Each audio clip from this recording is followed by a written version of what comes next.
सर्वांनी लक्षपूर्वक ऐका, कारण भारतात आता मंकीपॉक्स या रोगानं दहशत माजवल्याचं चित्र आहे। परदेशातून परतलेल्या एका व्यक्तीला मंकीपॉक्स विषाणूच्या संशयावरून आयसोलेट करण्यात आले।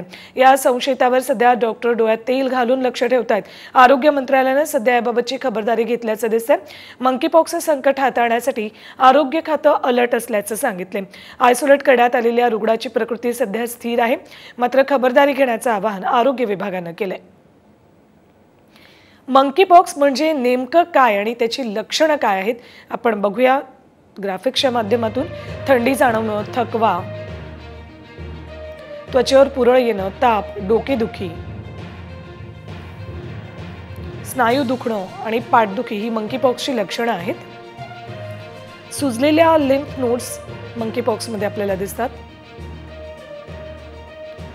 आरोग्य मंत्रालयाकडून आता अलर्ट जारी करण्यात आलाय।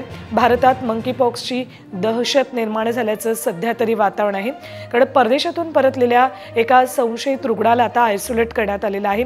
त्याच्यावर डॉक्टर डोळ्यात तेल घालून लक्ष ठेवून आहेत। या रुग्णाला काही लक्षणं जाणवत आहेत का, त्याची प्रकृती कशी आहे याकडे लक्ष दिलं जातंय।